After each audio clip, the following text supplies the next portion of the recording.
Hello again, everyone. This is Steve Callis from the Powell Memorial Academy Alumni Association, and in our continuing effort to interview as many Powell Hall of Famers as we can, we have a very special guest again today. We have Tony Colon, class of 1970, was inducted into the Powell Hall of Fame in 2017.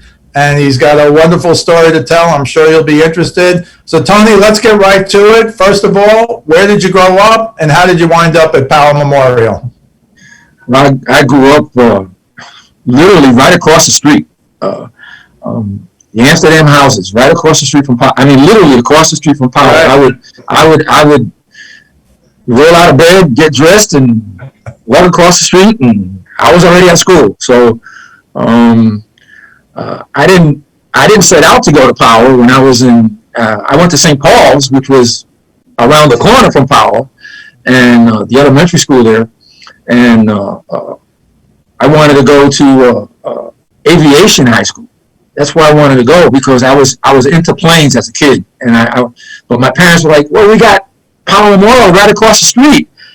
You don't have to get on the subway and travel to Queens." And so they convinced me to go to Powell, and it turned out to be pretty cool. So you wind up at Powell. Obviously, tell us about your beginnings in track, even before Powell, if you were running, or how it all started at Powell Memorial. I was a baseball player. I played Little League baseball. I played in the CYO League. For those that don't know, CYO, the Catholic Youth Organization. Yeah. I played baseball and went to Powell, and I wanted to play baseball. And I wasn't half bad, and but they had this thing. I don't know if many of the alumni can remember this. They would bring in all the incoming freshmen like a week before school started, and they'd send out a letter to all the parents, and you'd have to show up to school, and you show up to the gym in your gym clothes, t-shirt and shorts, sneakers, and then they had this thing. There was a gentleman by the name of Mulligan. He was the track coach at the time. Beal wasn't even at Powell at the time. And they would have this thing, it was called the President's Physical Fitness Test. And it was 10 different exercises that you had to do. And depending on how you did on those exercises, that's how they would fit you into your PE classes. And so I remember going through all of this, and then they took us down to the track. They had a track at Riverside Park. And they took us down to the track, and they told us that we all had to run a half mile. And at that time, to me, a half mile was like a marathon. I was like, oh, my God, a half mile? How many times around the track is this? And, and they were telling me, and I was like, oh, my goodness. I said, I can't do this. And but, they put you in little groups, and they said, go, boom. And so there was a guy. I remember the guy, but I don't remember his name.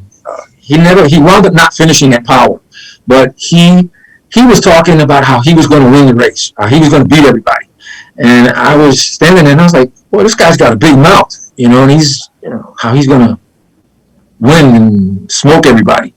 And I said, well, I'm going to try to keep up with this guy, let's see how good he really is. Well, push comes to shove, I wound up winning the race.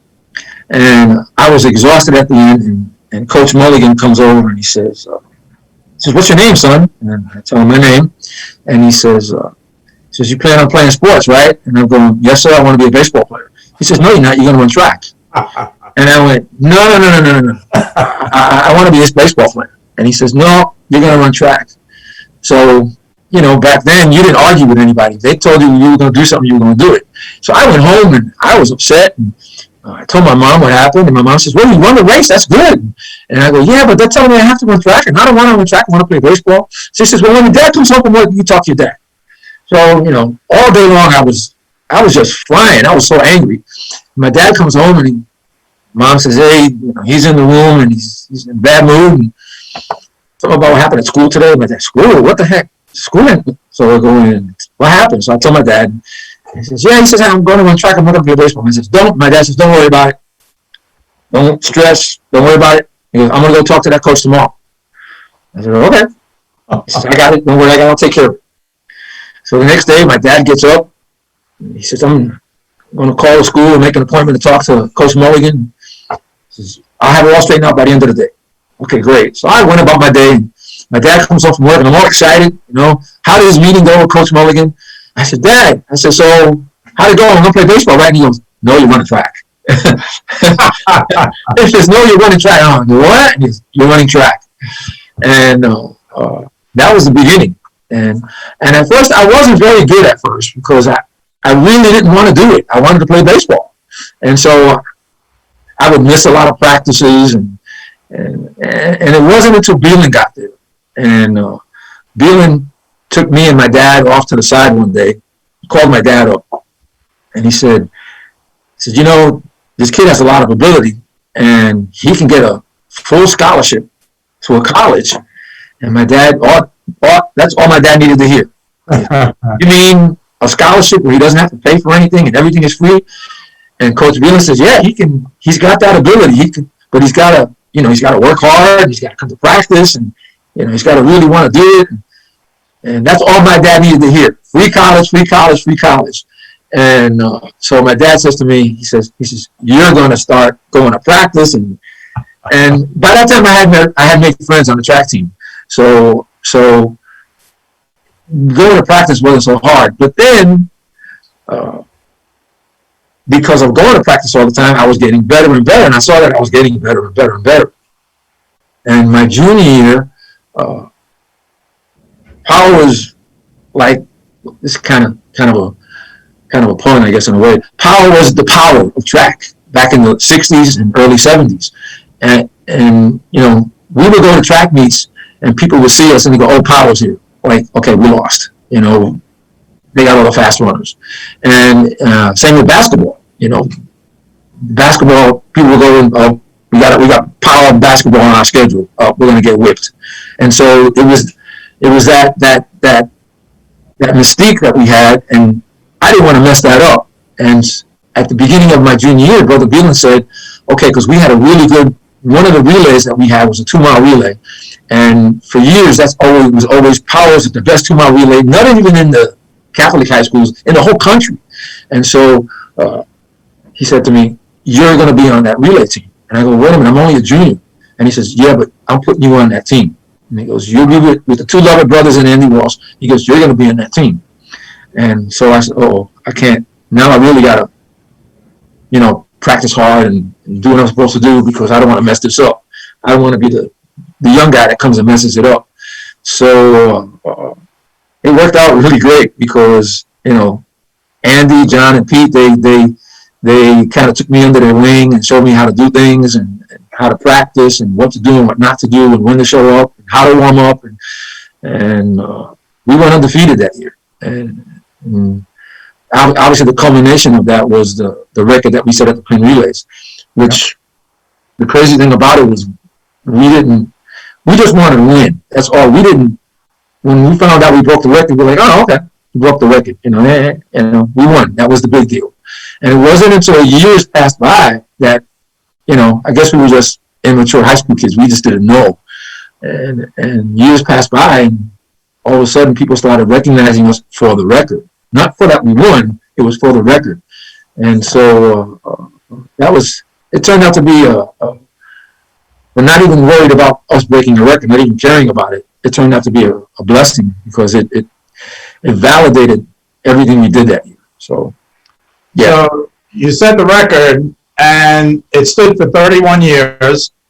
And in 1995, I think, your team, you and Andy Walsh and the Lovett brothers were inducted into the Penn Relay Hall of Fame. The first high school to be inducted into the Penn. That was really cool. And that was when it really hit me. I remember looking over at Pete, and I'm like, wow, because we were standing in the middle of the infield getting this award, and there's 50,000 people in the stands, all applauding. And so we were like, wow, we really did something. We really did something. We just didn't win. We really did something. And that was the first time it really hit me that wow, I did something that, few people can say that they've done things in their life that they can remember forever, that it will be remembered forever. And so that was the first time. And then in 2019, we went back for our anniversary, and we all met up at Penn, and,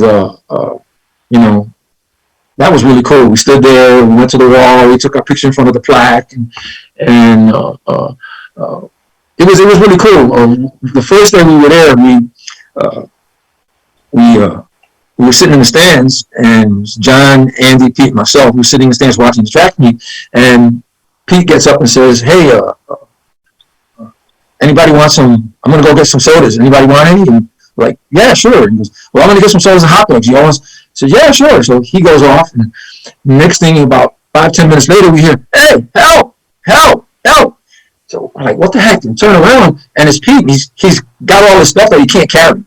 So I jump up, and I go, "I got this." So I jump up, and I go over, and I grab some of the stuff, and Pete says, "I left some of the stuff at the counter." And he goes, there's more hot dogs at the counter. I go, "Dude, where did you buy all the stuff? You're crazy." And he goes, "Just go get the stuff before somebody else takes it." And I said, "All right." So I go running over, and I'm standing there, and about 30 seconds later, Pete comes back, and he goes, "You got the stuff? Can you carry it all?" I says, "Yeah, I got it." And there's these other guys standing there from Monsignor McClancy High School. And they look over, and they said, "You're Pete Lovett?" And he says, "Yeah." And he goes, "You guys ran that great 2-mile relay." And I'm standing there, and he goes, "Yeah." And he goes, "Are you just here for the meet?" And he goes, "Yeah." And he goes, "What about, oh yeah, John and Andy are up in the stands. We're all here." And he goes, "Well, where's Tony Colon?" And he says, "He's standing right here." And I look over and I go, "Dude, do I look that bad?" And they're going, "Yeah." And that was kind of nice. They recognized us, and there was then people were standing around like, "What's going on?" And these guys are on the Wall of Fame, and they set this record that stood for 30 some odd. So that was kind of cool. That's fantastic. But take us back. I know at your Hall of Fame induction where I heard your speech, which was a great speech, that you told the story about your very first, I believe, track meet at Power, and how you ran into Brendan Malone, the basketball coach, having nothing to do with track. But tell us that story, because you really thanked him publicly the day you got into the Power Hall of Fame. Yeah, he was my PE teacher. He was our phys ed teacher. Right. And I don't know what it was, but he took to me right away, and I took to him. And I mean, I was just amazed at he would stand there sometime and start talking about all the different muscles in your body, and he knew all the Latin terms, and I was like, how the heck does he know all this stuff? This guy's like a walking encyclopedia of the human body. I said, oh my God. And I mean, he just knew everything about everything that had to do with physical education. And so I kind of took to him about that, and then I guess he kind of liked me. So then this one day I was coming home from a track meet, and I had won my first medal. I was third. I think I was third. And, they gave the medals for second and third. And I was like this little 10-cent medal I got. But to me, it was the biggest thing in the world. I couldn't wait to get home. And I'm getting off the subway on 59th Street. And I'm walking past Fordham Law, and I'm walking down the street, and here comes Brendan Malone. It's a Saturday afternoon. And I'm like, what's he doing in the neighborhood on a Saturday afternoon? I guess Power had their basketball practice or something. So he's walking in the opposite direction at me, and he sees me, and he goes, "Hey, Tony, how you doing?" And I'm going, "Good." I go, look. And he says, "What is that?" And I showed it to him, and he goes, "Oh, great." And he then proceeds to give me the speech about how good I could be, and about if I apply myself, and how proud he was of me. And I was like, well, he's not even my coach, but, and he like so positive, and he inspired me. And I was like, he says, he goes, you could be a champion. And he goes, this is third place. Next time you're going to get second. And then after that, you're the first. And I mean, he just stood there and gave me this big speech, and it was great. And I'll never forget that, because he always inspired me. And then most of our track meets were on Saturdays. And so on Friday, I used to have my PE classes, and I would come into the gym, change and get into the gym. And he would say, "You got a track meet tomorrow, right?" I go, "Yeah." And he goes, "You're going to go over there and you're going to do this." It was like some easy stuff.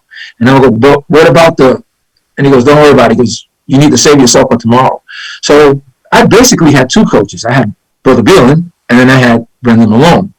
And while Brother Beelan was the track coach, Brendan Malone was like my inspiration. He was my guru. He was the guy that always was real positive. He had always had great things to say to me, and he was my inspiration. He'd give me these little speeches, and like, okay, this is, Even that days when I was having a bad day, he'd say, "Oh, just go home and take an aspirin." And then, I would do that, not knowing, and then years later, I asked him, I said, "What was the thing about going home and taking aspirin?" And he said, "Nothing."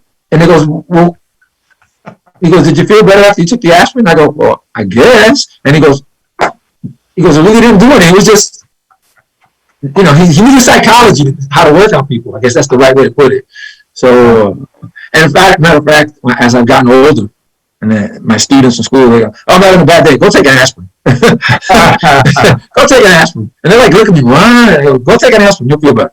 So, so things like that really stuck with me.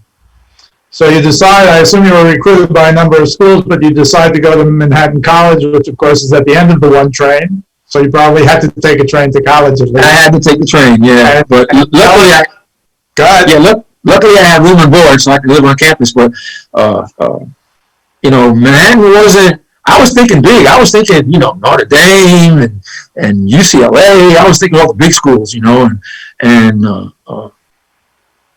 John loved it, because remember, I was a junior when they were seniors. He went to Manhattan. He got big scholarships to go there. And then I started seeing how successful he was, and then he would come back to Power and say, "Hey, you need to come to Manhattan with us, and we could do this, this, and this." So as the school year went on, I started leaning more towards Manhattan, and then I wound up going there. And the crazy thing about it was, let's see, in 1973, John and I were on the relay team that set a world record. And it was weird, because after we did that, I remember a couple of days later, we were talking in the locker room in Manhattan, and we were saying, "Look, we set the record at the 2-mile relay at Penn, and here we are 4 years later, and we're setting a world record at the national championships." And I said, "Yeah." I said, "The only thing that would have made it better is if Andy and Pete would have been on it, but they went off in their own direction."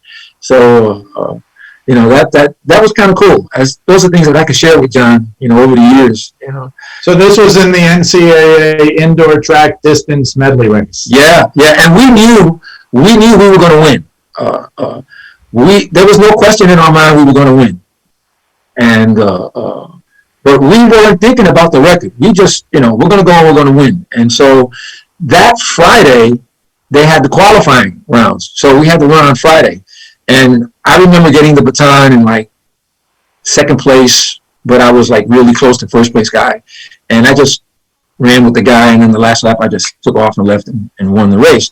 But the time wasn't very fast. We just wanted to qualify for the next day. And so we did. And back in the hotel, the coach comes in and says to us, he says, the world record is 9:44. And we're going, okay, so we just ran 9:48. And in a qualifying round, and you guys didn't even break a sweat. If we apply ourselves tomorrow, we can break the world record. So now all of a sudden, winning wasn't the object. Now it was like, okay, we could break the world record. Wow, we could do that. We could break the world record. And so the next day, John ran first. He ran the half. He ran first, and he handed off the baton in second. He was real close. And our second guy kind of was a 400-meter runner. He didn't do so well, and we went from second to like fifth or sixth, and I don't know what happened there, and I still to this day don't know what happened there. But then our third guy, he brought us all the way back up to the second place, and I mean, it was University of Texas El Paso that was in the lead, and I got the baton like one step behind the lead guy, and I ran with him. It was 11 laps. I had to run 11 laps on that lousy indoor track that they had in Detroit, and so I ran one lap behind the guy, and the pace wasn't very fast. And I said, "We're going to break the world record. I got to get going." And so I took off, and I wound up running the last 10 laps all by myself. And I can remember with about 2 laps to go, the announcer saying, "Ladies and gentlemen, let's bring in Tony Colon. They're on world record pace." And I was like, "Oh my gosh, we're on world record pace." And I could hear all the people cheering. And every time I came around, I could see John Lovett on the other side of the track, and he's yelling, "Go, go, go, go." And coming around the last lap, coming off the last turn, when I came off the turn, there's a photograph of me crossing the finish line, and I'm looking up. And a lot of people ask me, "Why were you looking up?" And I said, "Because when I came around the last turn down the home straightaway, I looked up, I could see the clock. The clock wasn't on the floor of the track. They had it up on the wall. And so I had to look up to see the clock. And when I came off the turn, I looked at the clock and I went, ooh, I better hurry up because those seconds are ticking away. And we wound up breaking the world record, but like 0.3 of a second or 0.4 of a second. I mean, just clicked, but we broke it. And so that was really cool. That was really cool to do that. And coming back on the plane, when we got back to Manhattan, people were at the airport to greet us, and it was like we won the World Series, and we got back to campus, and the campus was going crazy, and we had won, and it was a blast. And then the next day, my parents were so excited, they wanted to have a party for me. And so I had to get back on the 1 train and head back down to the 66th Street subway. I lived on 62nd. I lived right across from Powell, so I had to get back on the subway and head back downtown. So I'm in the subway, and it must have been about this time of the day, and there was quite a few people in there to the point where I had to stand up, and I'm holding on to the strap hanger, and I'm just standing there, and I'm looking down and looking around, just waiting for a seat to open up, and there's this guy sitting there in front of me, and he keeps looking up at me. He's got a newspaper in his hand. He's got a New York Daily News in his hand, and he's looking at the Sunday News, and it was a Sunday, and he kind of looks up at me, and I'm like, okay, what's wrong with this guy? He keeps staring at me, and it was uncomfortable, and I was like, I'm going to move. I'm going to squeeze over to another car, and just when I was going to get ready to walk away, he says, "Excuse me," and I go, "Oh Lord. Here we go, some schoolgirl in New York City." All right. So I look down, and he says, and he takes the newspaper, and he turns it around, and he says, "Is this you?" And I look down, and I go, "Yeah." And he goes, I said, "Where did you get that?" And he says, "It's at the newsstand. It's the Sunday News." And it was the back page of the news, and the back page, it had 2 pictures on the back page. Apparently the Knicks played the night before, and Walt Frazier scored like 50 points or something. So they had a picture of him shooting a basket, and then right next to him is the picture of me crossing the finish line, and it says, Manhattan College World Record, Tony Colon, blah, blah, blah. And I'm like, holy cow. And so, the next thing the guy says, somebody calls 4 people, and he goes, "Hey, this guy's in the paper. This is his picture. This is him. He's famous." And I'm going, oh no. And then people are coming by, they tap me on the back, "Hey, can I have your autograph?" And I'm like, other people that had the newspaper are coming over, like, "Hey, can you sign the?" And I'm like, nothing like that ever happened to me before. And I was like, oh my God, this is crazy.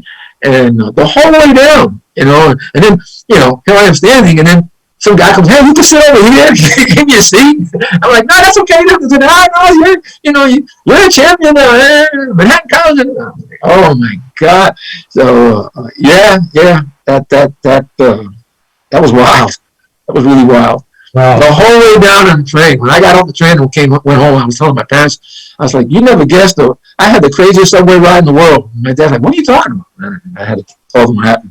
And he goes, "What?" And I said, "Yeah, the picture's in the paper." My dad would run out the door. I said, "What the heck is he going?" She said, "He's going to go buy it." He comes back with about 100 daily news. He's got a armful of Sunday news. Then it turns out that picture was in the Times. It was in the Post. It was everywhere. Sports Illustrated. I mean, that one picture, and from different angles. So, I mean, that photograph is. I was telling Dennis yesterday about that picture. In 2019, I went up to I went up to New York City for the alumni thing, and that we always have every year. And this one time I brought my daughter with me. My daughter's 36 now, and she's heard the stories, and she's seen. My mom made a scrapbook, and I still have it, and it has all the stuff in there. And she's obviously seen the scrapbook, and so, but to her it was like, it was just Dad just running around when he was a teenager, But as the years have gone by, she's heard all the stories, and so she says, "Dad, I want to go with you." And I said, "You want to come with me up to?" I said, "But you're not going to know anybody. It's going to be a bunch of old fart high school guys." And she says, "No, I want to go with you. I want to meet all these people that you've talked about." So okay, so we go up there, and the day before the banquet, we're in the hotel, and I says to her, "Well, what do you want to do today?" And she says, "I want to go to Central Park." And I said, "Well, I want to go to Central Park? What do you want to go to Central Park for?" And she said, "I want to go to the fountain." And I go, "Okay." I said, "Well, what do you want to go to the fountain for? She goes, they film a lot of movies there and they make commercials there, and I see it on TV a lot. I want to go and I want to take my picture there, and I want to take pictures, and I want to show it to all my friends that I was at the fountain. And I'm going, okay. She said, so I said, we'll go to the fountain. So it was about maybe a 4 block walk from our hotel. So we're walking into the park. It's 59th Street. Walking in, and park's full of people. It's a nice day. And as we're walking in, there's a guy jogging, and there's a lot of joggers in the park. There's a guy jogging, and he's coming at us. He's coming towards us, and he's a little bit younger than I am. And he's coming at us, and I've got a Manhattan College hoodie on, and that day, and so and my daughter had a Manhattan College shirt on, and we're walking through, and he comes running by and goes right past us, and I'm like, okay, there's another jogger. Then the next thing I know, says, "Hey, excuse me, sir," and I stopped, looked at my daughter, and I said, "What is that?" She says, he's talking to you, Dad. So I turn around, look at the guy, and I go, sound like Robert De Niro. I said, "You talking to me?" And he goes, yeah. And he comes over, he goes, "I recognize you." And I'm like, uh-oh. And I go, "What do you mean you recognize me?" And he said, "You and me, Tony Colon." And I go, "Yeah, how'd you know?" And he said, "I see your picture every day." I go, "What do you mean you see my picture every day?" And he goes, "At Manhattan College." And he goes, "I'm taking classes at Manhattan College, and graduate classes, and I see your picture every day when I go in the gym." And I go, well, "What are you talking about?" And he goes, "Well, you know that they put all these photographs in the gym of all Manhattan College, guys that were successful, basketball and baseball and track." And he goes, "When they walk into the gym, the first picture is you." And he goes, "And it's that picture, the one that I was telling you about being in the Daily News." He said, "It's that picture." And I'm going, "You kidding me?" And he goes, "No." And I'm going, "Wow." So he says, "Let me shake your hand." And I shake his hand. He goes, "You are my idol." He's going on, and I'm going, "Wow, this is pretty cool." And then, all right. So he goes off, and I looked at my daughter and I go, "Wow, that was crazy." And she says, "Dad, I don't want to go to the fountain." And I go, "What are you talking about?" "I want to go to the school and see the picture." And I'm going, "All right." I said, "You really want to do it? Let's go." So we hop back on the subway. Boom, we get up there. And sure enough, we take the pictures, and she's walking around. So then the next night, we go over to the banquet. Now I'm introducing her to everybody. But I introduced her to John. John Lovett. And John, this is my daughter. And so she's John. The first thing that comes out of John's mouth, because John is the assistant coach now at Manhattan College. So he says, he goes, "I see your dad all the time." And my daughter looks up at him and says, "What are you talking about? We live in Texas now." And he goes, "No, I see him every day." And then she goes, "What?" And he goes, "Every time I walk in that gym to go to my office, the first thing I see is his ugly mug on that picture." And so we all started to laugh. And then John kind of used a couple of bad words to describe me. And that SOB, I see him every day. And I'm like, wow. So that's kind of cool. It's really kind of cool. That's very cool. So you go to Manhattan College, you become an All-American, but also during this time, amazingly to me, at the age of 19, you're in the Olympics, the 72 Olympics in Munich, and 4 years later, you're in the Olympics up in Montreal. Yeah. Tell us about that experience, because that's just incredible. It was crazy. The crazy part, the first one in 72, that was a miracle from God that I made it there, literally, because I became very, very ill in February of that year, February of 1972. We went to a track meet in Cleveland, and we were running a 2-mile relay. And it was, John, myself, and a couple other guys, and we were favored to win. And I was running second leg that day, and I ran terrible. I got the baton, and we wound up winning, but it wasn't because of me. I mean, I stumped the place up. And afterwards, the coach said to me, "Hey, you all right? I mean, you really wasn't you out there?" And I goes, I don't feel like myself. This didn't feel right. And he goes, "Maybe I'm coming down with something, cold or something." So, we get our prizes and go back to the hotel. And next morning we get up, hop on the plane, come back to New York. And the whole way on the plane, I'm feeling kind of crappy. But I'm not running a fever or anything. And so we get back and go back to my room. And it's a Sunday, and school's the next day. And I go to bed that night, and I had a roommate who was on the track team. And so I wake up in the middle of the night and I go to the restroom, and and I know it sounds kind of gross, but I urinated blood. And so that scared the life out of me. And so I went back and I woke up my roommate and I said, I'm sick. So long story short, I had both of my kidneys got infected, and I was running 105 fever, and they had to get an ambulance to take me to the hospital, and I was in the hospital for 3 weeks because there wasn't an antibiotic that they could give me that was working. I mean, they couldn't figure out. They took all kinds of cultures. I mean, I was as sick as a dog. They even called the priest, and my parents were all upset. Everybody was upset. Coaches, they even called the priest because they said if his fever spikes even more, he can die. So they called the priest in and come and talk to me. And I was like, you know, I felt like this is an out-of-body experience. You know, I got a priest coming in here telling me, you know, y'all confess my sins and my last rites. And I'm like, what the heck?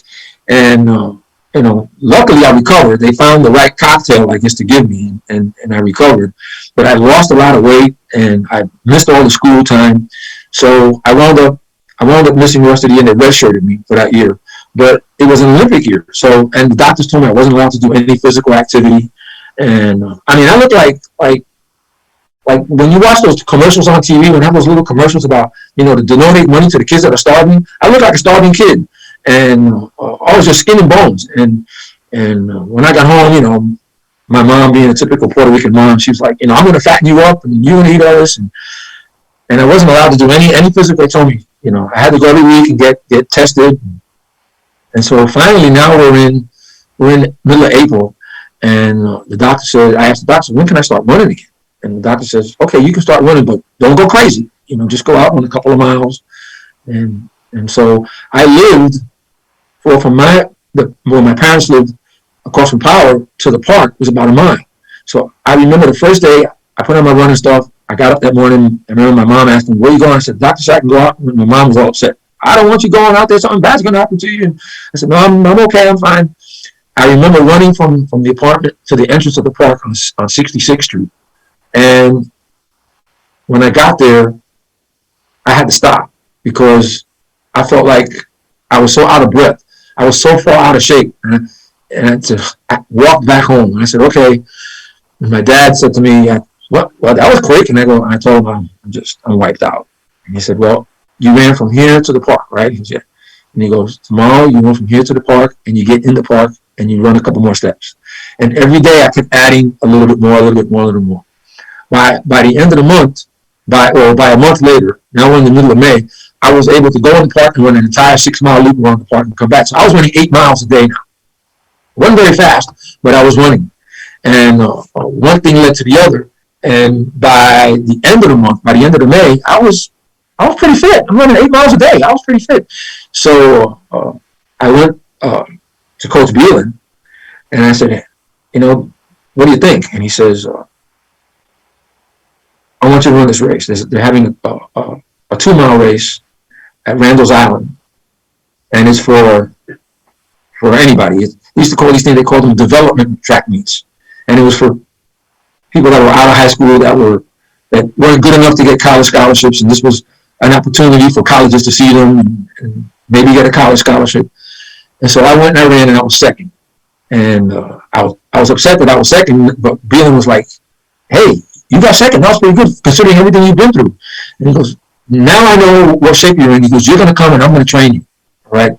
And he goes, you're going to, the Olympic qualifying standard that Olympics was 3 minutes and 45 seconds for 1,500 meters. And so a couple weeks later, they had another development meet, and Beelan said, you're going to run the mile. And I went, okay. So I ran the mile, and I ran 4:08, and I won. And in the world of the Olympics, 4:08 that's not good. You know, it's okay for everybody else, but that's not good. And so Beelan said, okay, we'll run the right track. So Puerto Rico contacted him and said, we want Tony to come down and try out for the Puerto Rican Olympic team. And I looked at Beelan was telling me about it, and I looked at him and I said, I don't think I'm be ready. So Beelan says, don't worry, I got this for you. This is our plan. So now it's the middle of June, and I go down there, and I didn't know until 2 days before. Beelan calls me up and says, you're entered in the 1,500, the 800, and the 5,000. And I'm going, what? And he goes, and they're all one in one day. They're within an hour of each other. And I'm going, well, all I got to do is qualify for one race. And he says, yep. He goes, but I want you're going to run all three of them, because just in case one doesn't pan out, you got other ones that you can qualify for. And I'm going, okay.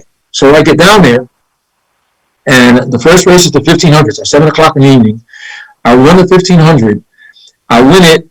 I set an island record, and I make the Olympic qualifying standard by 2 seconds. So I was 2 seconds already ahead of the game. And so I was thrilled to death. I said, I don't need to run anymore. I'm done. And so I get on. I go with my grandfather lived like right across the street from the stadium we were running in. So I ran over, and I got on the phone, and I called Beelan up. And Beelan says, well, what about the 800 and the 5,000? I said, I don't need to run them now, coach. And he goes, well, yeah, I want you to go back and run them. And I'm going, well, what? Go back and run them. And he says, yeah, go back and run them. And I go, oh, okay. So I went back, get back to the track. I ran the 800. I was second, but I ran my fastest time ever. And then I ran the 5,000 about 30 minutes later, and I won that. And so that, I always remember that, because I tell people, people say to me, well, I did this, and this, especially some of these younger guys, and I run into some of them, especially here in Texas, and they'll say, I did this and this. I said, yeah. I said, well, let me just tell you something. In 1972, I did this, and this in one day. In 1 hour's time, I did this. And then they don't believe me. No, you couldn't have done that. And then so the next day, I've got to come back to my scrapbook and go, here's the clip. Here's the newspaper article. It says, read the headline. Now read the article. I did it all in one day, in 1 hour. And they were like, oh, my goodness. And I always credit Beelan for that, because if it wasn't for Beelan, none of that would have happened. But then, you go into the Olympics, and all the bad things happened, and that just messed everything up. I don't know how the runners in the 1,500 performed as well as they did, because when the terrorists took over part of the village, they stopped the Olympics. And so, when you're competing at that level, you sleep at a certain time, you eat at certain times, you're eating certain foods. Everything you do is calculated. There's a schedule for everything. There's a reason why you get up in the morning and you're doing a 5-mile run. You're just not doing it just to do it. Everything is geared towards running in the Olympics. And so they backed everything up. They were talking about canceling it, and then when they decided not to, they backed it up. So everything was backed up, and now instead of running on a Monday, now you're running on a Friday, and it just screwed everything up. And so I tried to do the best that I could. I actually led that race for a little while, but I didn't make it. But I learned from it, and I learned that things happen in life, and you have to adapt. And so that helped me later on as I continued my running career. But that was crazy. That was really crazy. 76 though was a lot different, because I was a lot more confident. I had run a lot faster times, and Matt was there, and we both ran lousy, and we were coming off the track, and because we both ran the same event on the same day. And matter of fact, somebody made an issue of the fact that how many high schools in the world, or in America, how many high schools have two guys from the same high school running the same event at the same Olympics? And so Matt didn't run well, I didn't run well, and we were both leaving the stadium together, and we were walking over to the Olympic Village. And as we're walking down the street, the village was a couple blocks away from the stadium. We look up, and there's Brother Beelan, and he's standing there, and we're like, this is the last person we want to see, because we just let him down. And I'm standing there. I ran a fast time, but it wasn't fast enough. And Matt got caught up in a real tactical race, and it didn't work out for him either. But I just stood there, and I looked up, and I was like, oh, yeah, I got to face Brother Beelan. Oh. And he comes over, and he says, I'm proud of both you guys. He goes, how many coaches could say that, coaching 2 kids from the same school at the same event for the same Olympics, and we had our picture made. Bjorn said, me and Matt standing there with our arms around each other, and Bjorn took a photograph of us. And so that made us feel good that he wasn't upset. But I was only once that I saw him upset after a race. Most times, even if he ran back, he has something positive to say. But, and I thought for this time, I said, oh boy, he's going to be upset at us. I looked at Matt, oh no, this is not going to be good. But he was real cool about it. Later on in years, I brought that up to Matt, and Matt says, I don't remember, well, yeah, I got the picture. We were there, so, but, yeah, that. Yeah. What was crazy was that when we went to Munich, it was like a free for all. I mean, anybody could walk in and out of a village. It was like Times Square, and so that's why I think that was one of the reasons it was so easy for the terrorists to come in and do what they did. 4 years later, when I went to Montreal, it was the complete opposite. It looked like a fortress. They had barbed wire fence around the entire village.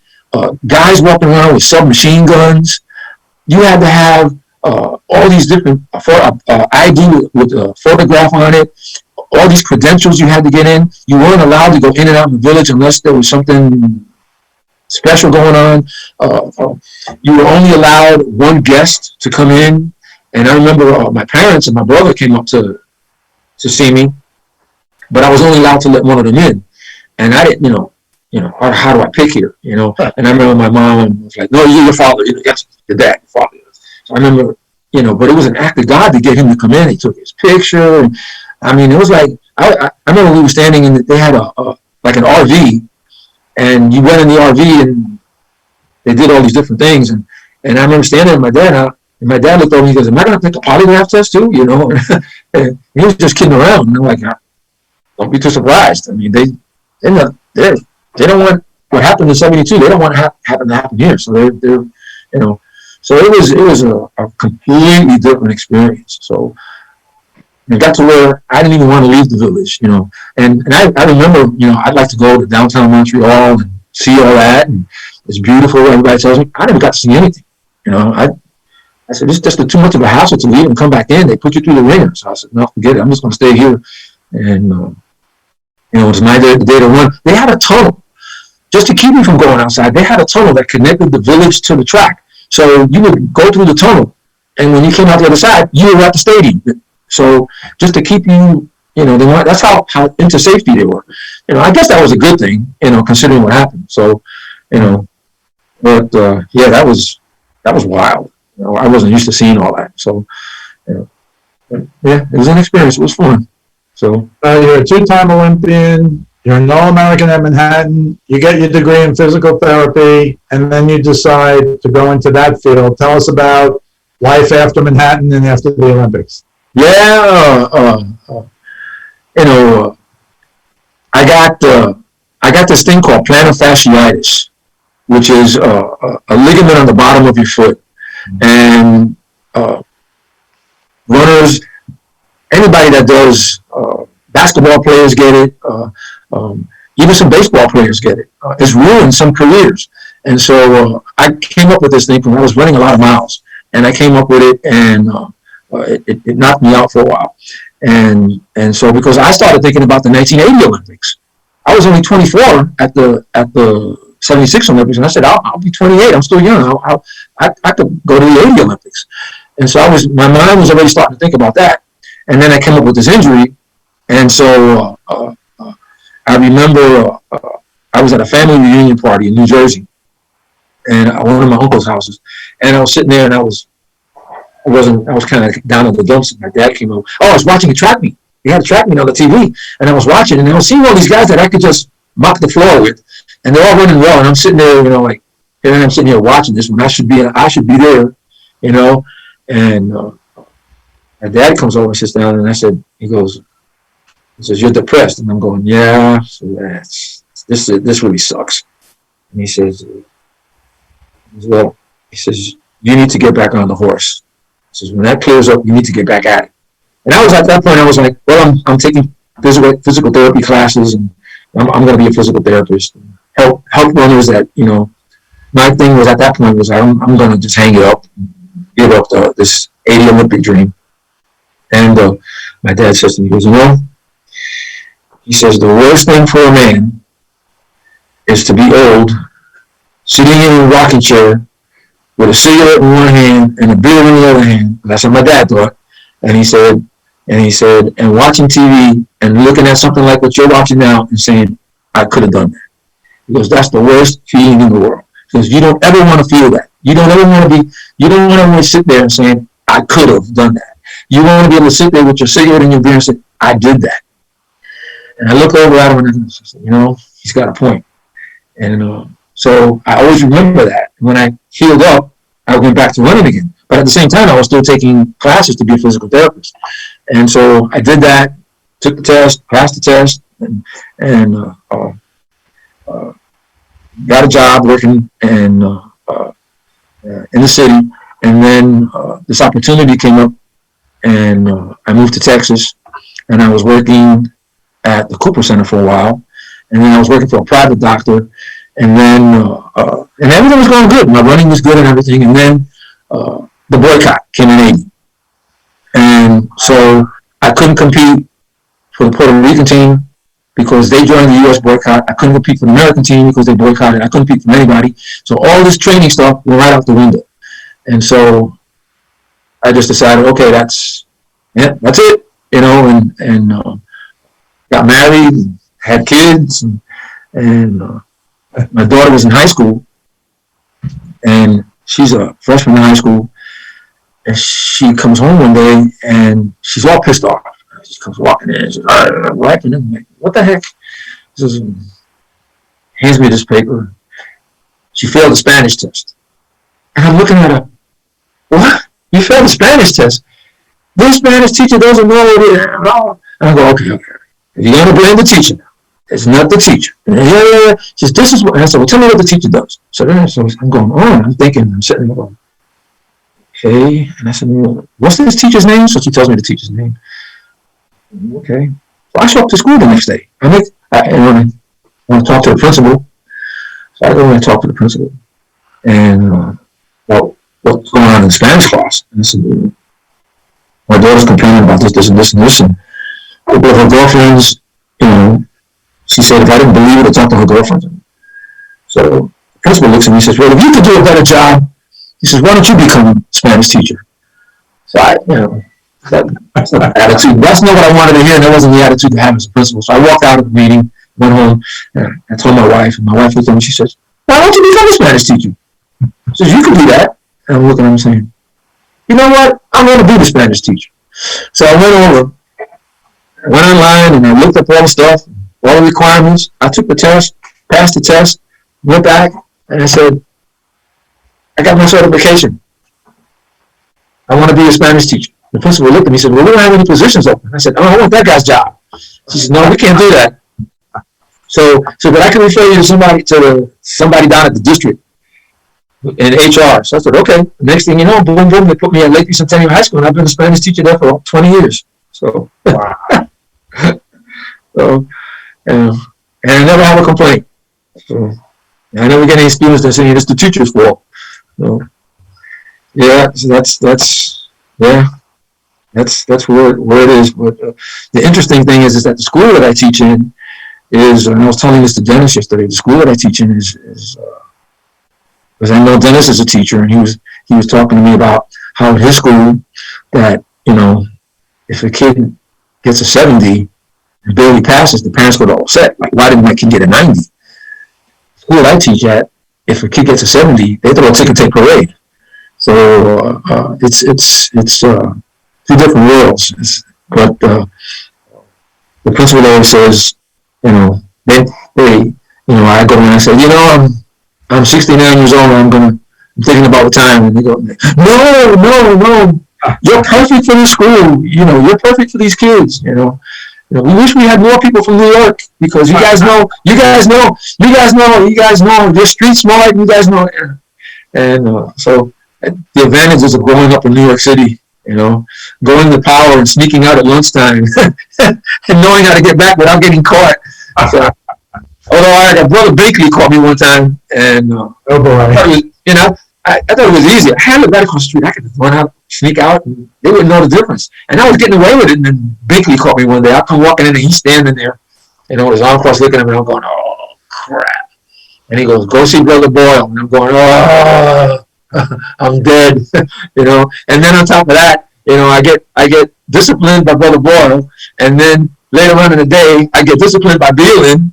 He says, I found out that you, and I'm like, well, I got everybody pissed off at me. So, yeah. So I wasn't an honor student, but I wasn't a bad student, but every now and then I would, I don't know why I thought I could do things and get away with it, because I always get caught. They and I would do stupid things. Looking back on it, I would do stupid things. The TV show All in the Family was real popular back in the late '60s, early '70s, and my senior year, I'm the captain of the track team. I'm the head honcho, the leader of all the guys. Beelan puts me up there. You're the example and all this. Well, Carol O'Connor, who played Archie Bunker, he opens up a restaurant right in Lincoln Center called O'Neill's Saloon. I don't know if it's still there or not, but it turns out it's one of these swanky places where, it's like $30 for a hamburger or something, a really expensive place. And so what they did was they built not only the restaurant, they had a patio, and it was a covered patio. Well, one day we're going to practice. We used to run from school over to the park, and we're running to the park, and every day we'd have to pass O'Neill's Saloon.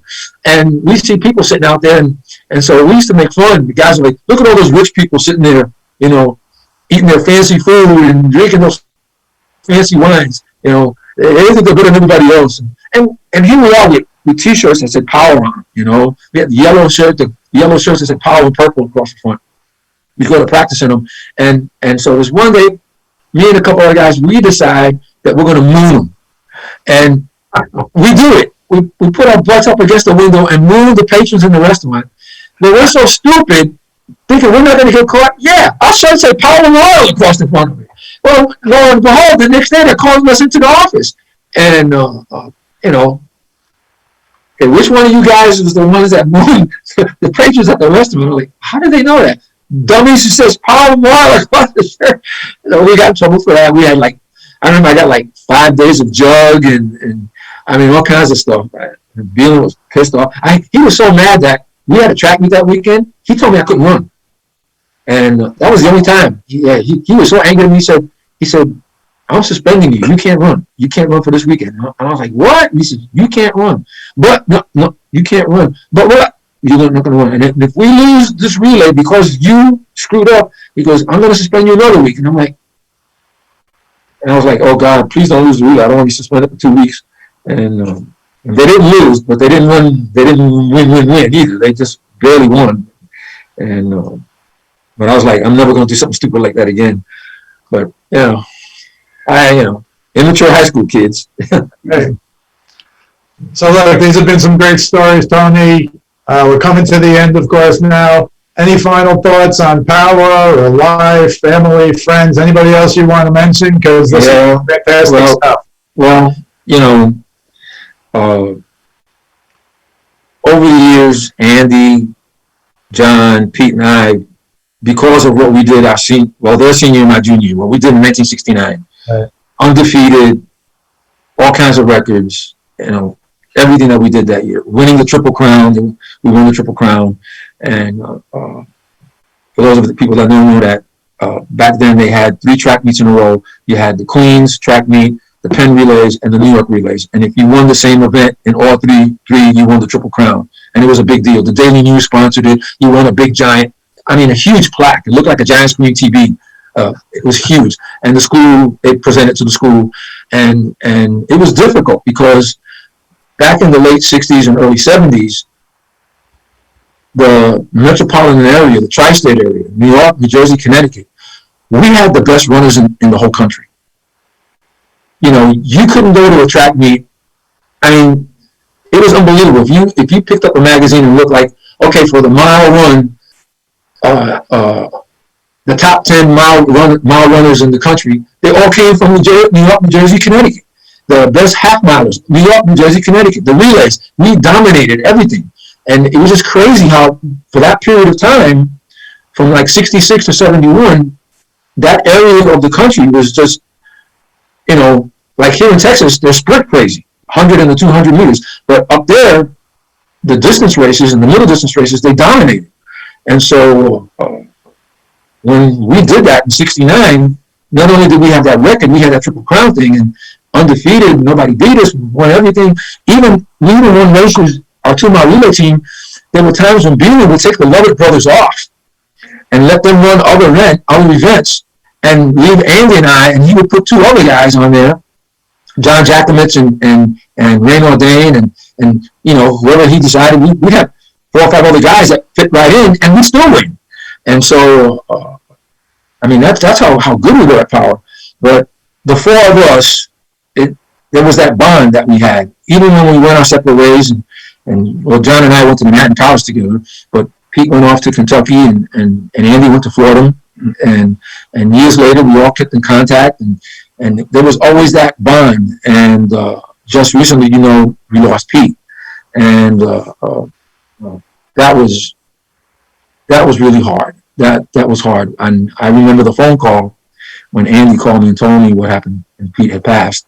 And in my little office here, I don't know if you can see behind me, on the wall behind me. If you look to your left, those are all photographs from high school. If you look to the right, those are photographs from college.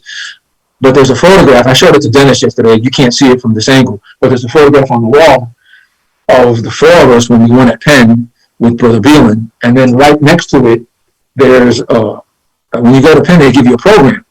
Well, in 2019, when we went for our reunion, the cover of the program has our signatures on it, and which is really cool. It says John Lovett, Pete Lovett, and has our signatures on the outside. And it's in a frame. I have it up on the frame with the picture. And when Andy called me and told me that Pete had passed, I was so upset that I came back in the room and I took the picture down. And I just took it down. I said, there's not 4 of us anymore. There's just 3 of us now, and it's not the same. It's not us anymore. So I took the picture down, and my daughter, who's grown and lives, doesn't live near us, but she came by the house, and she came into the room, and she said, "Where's the picture, Dad?" And I said, "Oh, I took it down." Because I called her and told her she had met Pete, and she just thought Pete was the funniest guy. She just loved Pete, meeting him. And so she said, "Where's the picture?" I said, "Oh, I put it in the closet." She said, so she didn't say anything, and I walked away. And a few minutes later, I went back in, and the picture was back up on the wall. And I looked over and I said, "Who put the picture back up there?" And my daughter said, "I did." And I go, "Why did you do that for?" And she said, "Because there'll always be the 4 of you." She says, "Pete's watching. There'll always be the 4 of you." And so I get emotional when I think about it, because I love those guys. And so every morning, just like, people go into the Manhattan College gym, and first picture they see at the gym is me. In the morning when I walk in, first picture I see is that one. Pete's there. So, Pete's always going to be there with me. So it's, other than that, life is good. Those are fabulous stories, Tony. This is Steve Callis from the Powell Memorial Academy Alumni Association, along with Hall of Famer, Power Hall of Famer, Tony Colon. We'll see you the next time. Thank you.